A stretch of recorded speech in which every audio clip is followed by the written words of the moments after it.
तो मला सर्जन होऊन आता साधारण एक 20 वर्षांपेक्षा जास्त अधिक काळ लोटला असेल आणि या 20 वर्षांमध्ये मी अनेक पेशंट्स बघितलेत जे डॉक्टरकडे आल्यावर म्हणजे आम्हा सर्जन्सकडे आल्यावर खूप घाबरलेले असतात.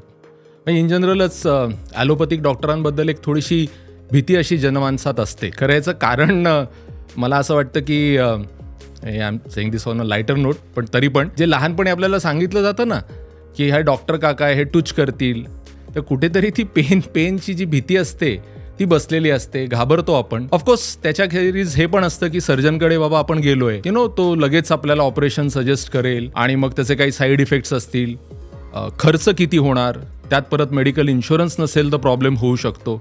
तर ह्या सगळ्यांमुळे भीती ही रास्त आहे मी म्हणेन. पटकन कुणावर विश्वास टाकणं सर्जनवर आपल्या it's difficult, I can understand. पण मी असं म्हणेन, इनफॅक्ट मी रादर एक तुमच्याबरोबर माझा स्वतःचा पर्सनल इन्सिडेंट शेअर करू इच्छितो की मी जेव्हा पेशंट होतो, सो 2013 साली मला लिगामेंट इंजुरी झाली, राईट नी ligament injury.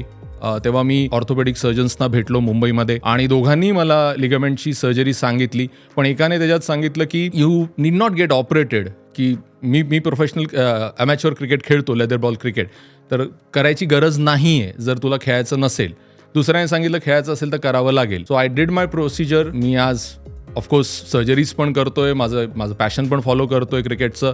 What I want to make the point which I want to make here, जे मला सांगायचं आहे ते म्हणजे की घाबरून जाऊ नका जर तुम्हाला एखादा आजार झालाय आणि त्याला सर्जरी सांगण्यात आलेली आहे तर. 2 चांगले ऑपिनियन्स घ्या, तुम्हाला जे ऑपिनियन पटतंय ते बघा, जो डॉक्टर तुम्हाला वेळ देतोय, तुम्हाला ऑप्शन्स देतोय आणि ऑफकोर्स तुम्हाला ते बजेट पण परवडतं आहे, तर ह्या सगळ्या गोष्टी लक्षात घेऊन एक सायंटिफिक अप्रोच घेऊन तुम्ही तुमच्या आजाराकडे बघा.